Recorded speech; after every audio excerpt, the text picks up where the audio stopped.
to support you guys. Tonight, the City of Angels, living up to its name. Thank you, and God bless everyone. Thank you. You saw Max wagging his tail when the firefighter and the paramedics started to help him. I'll see you tomorrow night. Good night.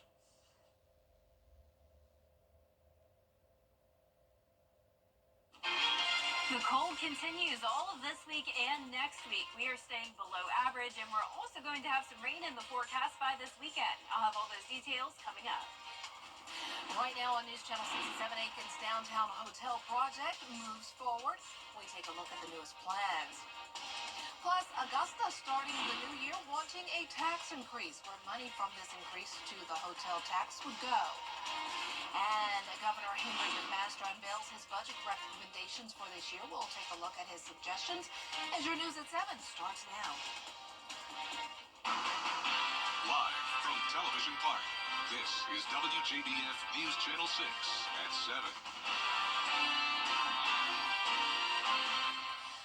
Coverage you can count on begins in Aiken, where they are working to add more hotels with new developments in the works. Good evening, everyone. I'm Dee Griffin. Aiken Bureau Chief Sean Cabbage-Donk has more on the growing demand for places to stay. Well, I think to have a hotel in the center of town is a good idea. The Aiken Design Review Board has approved plans for an 80-room, 4-story boutique hotel. It will be built between the Farmers and Merchants Bank and ACT building, right at Park Avenue and Lawrence Street. The bank moved out last year, and the building's got a lot of character and curb appeal, and putting a hotel would, I think, be something that could benefit the downtown. The goal is to revitalize downtown Aiken with a 55-foot structure designed to build in with the surrounding buildings. The bank building will be converted into a restaurant and bar. And we need something extra like that in town in case somebody want to come into town and they want to spend the weekend or whatever, and to be right there at them. The drive-through piece of the building will need to be demolished in order to build the vision or fulfill the vision that the developers have. City leaders say the design has gotten mostly positive feedback, but there are concerns about parking in the downtown area. Another hotel in the center of town would probably add to that congestion. Parking is something we've been in discussions with the potential developer. Long term, it's something we are taking a look at. Ideas will be shared and taken from residents and downtown businesses and users. Meanwhile, the historic Aiken Hotel is still up for sale. The Aiken City Council hired Colliers to market the property. They received 6 proposals and are reviewing them. Also, there's a proposed hotel off of Buford Street, but it's unclear where the developer stands. Next up for the boutique hotel, they'll finalize things like color and signage, and there are also more approvals needed before construction can start. Augusta starting the new year wanting a tax increase. Commissioners voting to send a resolution to state lawmakers to increase the city hotel tax from 6% to 8%. The increase means about $700,000 more for the Coliseum Authority and Destination Augusta, which would use the additional funding to better market Augusta. Marketing is everything. We market against the world. Think about that. I know that sounds strange, but every day, some city, somewhere, is trying to make sure their name surfaces to the top. Augusta deserves that opportunity. Now, if the tax is approved by state lawmakers, Augusta would be in line for about $1.5 million in funding. Currently, the city does not receive any funding from the hotel-motel tax. Well, it's time now for a first look at our weather with Chief Meteorologist Jenna Petracci. And did I hear you correctly? Some rain is on the way, possibly? Yes, some rain, maybe some winter weather again. Okay. Who knows? I mean, it's still too early to tell, but I can tell you for sure it's going to be cold, and that's one of the ingredients needed for winter weather. So we'll have a look at that coming up in the full forecast. But in the meantime, it is a dry night. You're taking a look at our Terry Lambert Hyundai Skyview cam from Wellstar MCG Health. Our all almanac today shows that we started out our day at the freezing mark, 32 degrees. We did have a few light showers come through, but luckily that happened once our temperatures warmed up to above freezing, so we didn't have to worry about any frozen precipitation today. Our high today only made it to 52 degrees, so we're still sitting below normal. And around the CSRA now, we're seeing a lot of 40s. 46 in Thompson, 48 in Allendale, 45 in Wrightsville, 46 in Lincolnton, Aiken at 44, and 46 as well in Augusta. Dew points are low, falling into the 30s, so we do have dry air taking over, and winds are pretty light with the exception of Washington, 7 miles per hour, 3 in Crawfordville though, 4 in Evans, and just 5 in Lincolnton. Satellite and radar showing those clearing conditions as the cold front's moving through our northwestern counties, so still some cloud cover for now along that cold front. It was a very weak front today. Notice down towards the south of us, we have more scattered light showers across the Florida Peninsula, but high pressure is building into the southeast, and that means lots of sunshine for tomorrow. Now, the cloud cover we still have out there is keeping our temperatures warmer than this time yesterday, but once the skies clear tonight, those temperatures will fall right back down to the mid-20s tomorrow morning. So don't be fooled by the slightly warmer temperatures tonight. We're right back down to 26 by 6 a.m. And looking ahead here, you can see the temperatures really aren't budging much. Highs continue to stay in the 50s and our lows in the 20s. So coming up, I'll have a look at the rain chance this weekend and the very cold air taking over for next week. So stay with us. But back to you, Dee. All right, thanks so much. We'll see you in a few minutes. A suspicious fire is being investigated in Aiken County. The fire happened last night at a home on Kellogg Drive in Aiken. Deputies say Markel Howard was found inside and died at the scene. The sheriff's office and coroner's office are investigating. The Burke County Sheriff's Office is investigating a homicide. It happened yesterday at Magnolia Acres Apartments. The victim is identified as Reynard Ellison. The officers found Ellison with a gunshot wound and unresponsive. He died at the hospital, we're told. Deputies have identified Julian Bright and the victim's mother, Melissa Ellison, as possible suspects. Well, South Carolina Attorney General Alan Wilson has released the 2024 Human Trafficking Task Force Annual Report. The report shows the South Carolina Law Enforcement Division investigated 285 tips. State agents say that led to finding nearly 400 people believed to be victims of human trafficking. Wilson says it's his priority to protect people in the state. This is a scourge in our state. It is real. And I realized it, and now South Carolina is starting to wake up to this. Over the last several years, as I started off in the press conference, people are becoming aware. This is seeping into our consciousness. This isn't a crime that happens in Hollywood movies or in third world countries. It only happens to certain demographics. It can happen to anyone at any time, anywhere. Wilson says the General Assembly set aside $6.5 million to develop a program designed to help minors who are victims of human trafficking. An Aiken woman is dead after a boat she was on sank during a fishing tournament in Lake Hartwell. It happened near Sadler's Creek State Park in Anderson County Saturday morning. We're told 4 people were on the boat when it sank. Investigators say the victims were pulled from the water. She was taken to the hospital where she later died. The coroner has identified her as 25-year-old Kimberly Gomillion. The 3 other passengers are okay. The South Carolina legislative session starts tomorrow, and today Governor Henry McMaster shared his recommendations for the state's budget. State House reporter Caroline Yaffa breaks it all down for us. Governor Henry McMaster's suggested budget focuses on several important areas, including education and disaster relief. Governor McMaster hopes to allocate lots of money to support agencies that help South Carolina during Hurricane Helene. $50 million could go to the Department of Transportation just for the cost of repairing damage from Hurricane Helene. He says this budget also recommends a proviso that has the Office of Regulatory Staff to study the possible benefits of underground power lines. We had not only power lines get knocked down from limbs, but we had to have power poles themselves knocked down from trees and limbs in the rain. And because of the electrical lines entangled with all the limbs and debris, it was very difficult to remove that quickly. Another priority is education. He says he wants to continue improving benefits for teachers and students, with a minimum average starting salary for teachers being $50,000. All I know is that we have to educate these young people. We have to find a way to be sure we have the best facilities, the best teachers, that we have everything they need. The governor says the most important thing lawmakers can do with this budget is to propel South Carolina to success. Requires that we constantly work to maintain our competitive advantage in the ever-accelerating race for new jobs and capital investment. And again, that competition in the Southeast is fierce. Governor McMaster's budget is not set in stone. It is only a recommendation, and lawmakers have the final say. In Columbia, I'm Caroline Yaffa. Georgia lawmakers wrapping up the first day of the new legislative session. This Thursday, Governor Brian Kemp is expected to highlight his top priorities to the state address. Today, lawmakers approved resolutions and took care of business by swearing in new lawmakers in the House and Senate chambers. They also approved the session's calendar. So this is the third consecutive year we've had a 40-day calendar, and it's never been done before 3 years ago. And so we're proud to be able to do that. Gives everybody, including yourself, a little bit of known future about the future and when the days are going to be in session, when we're not going to be in session.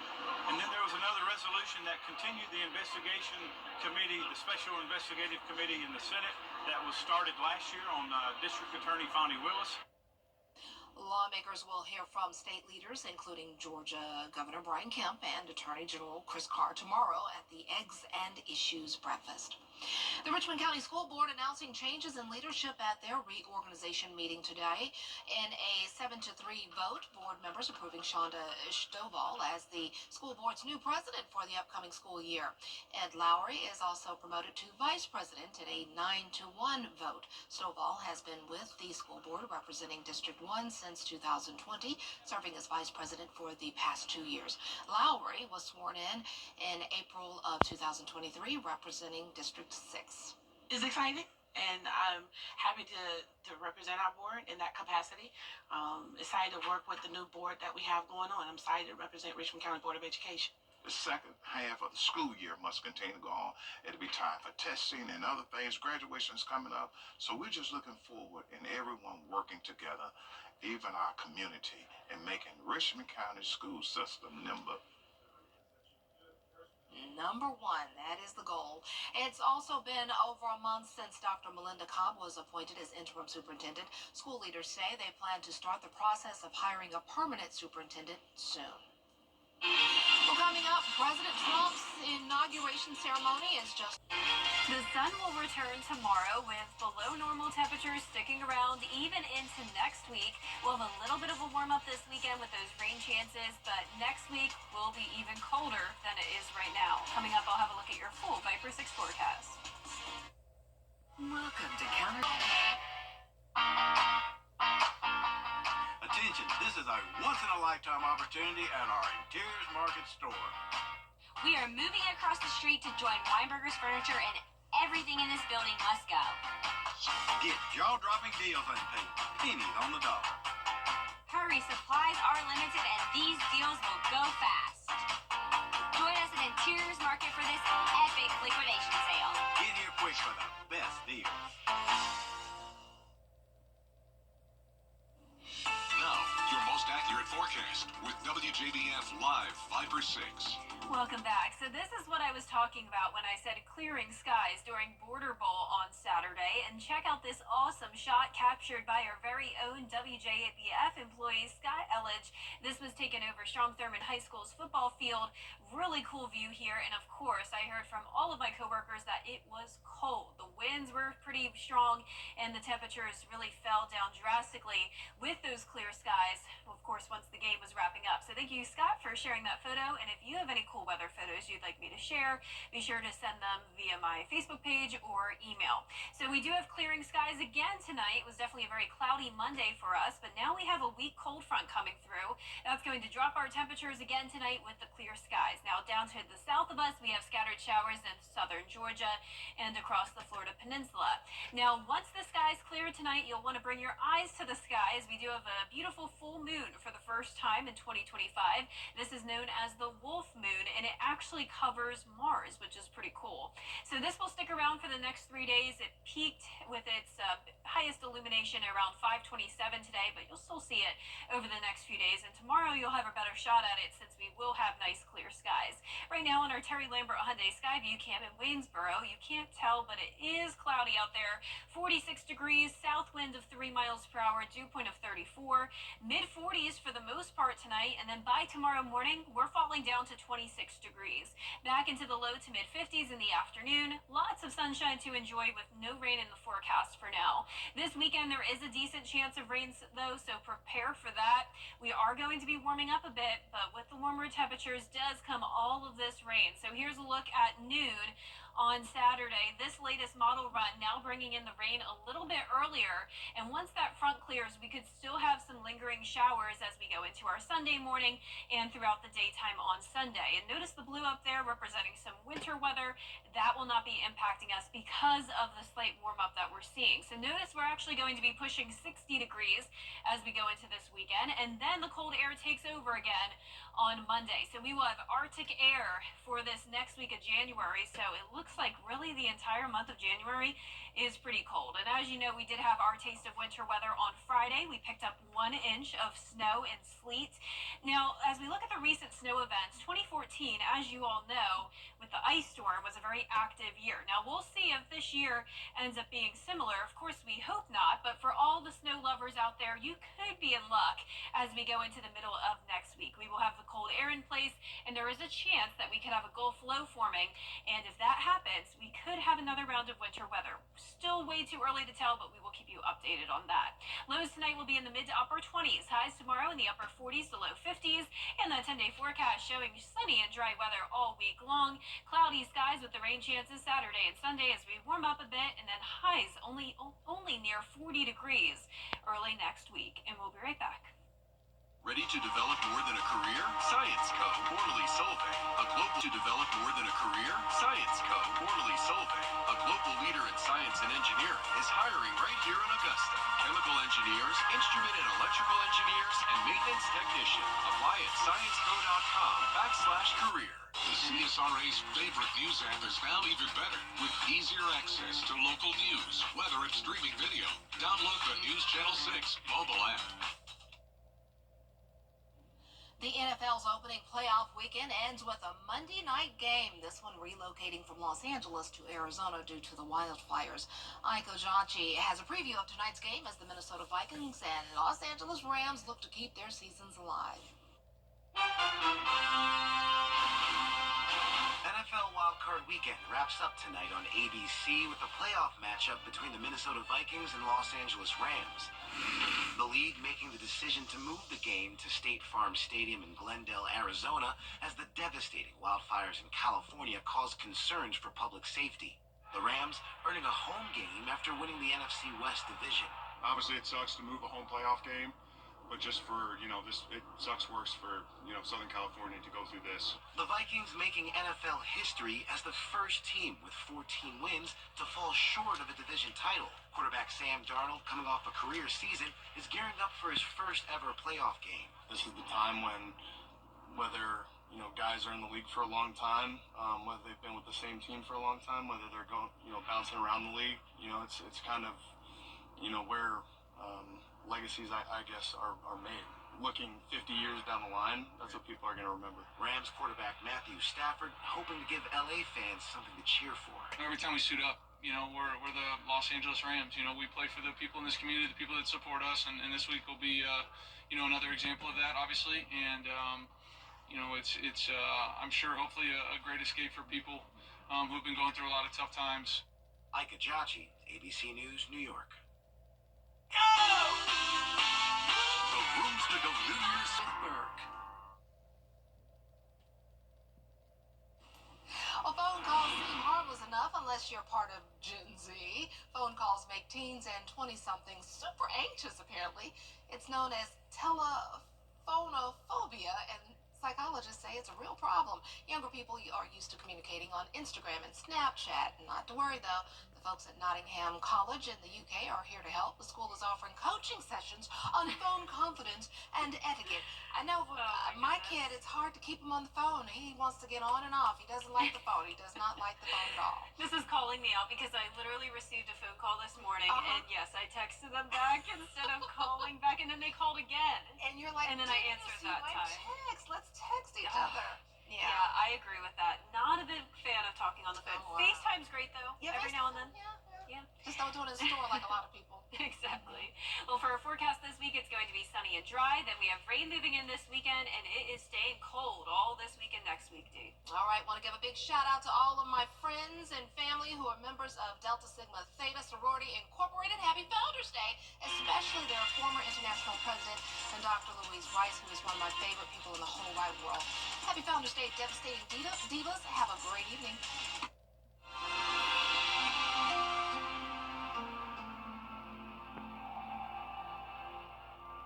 At Augusta Disposal,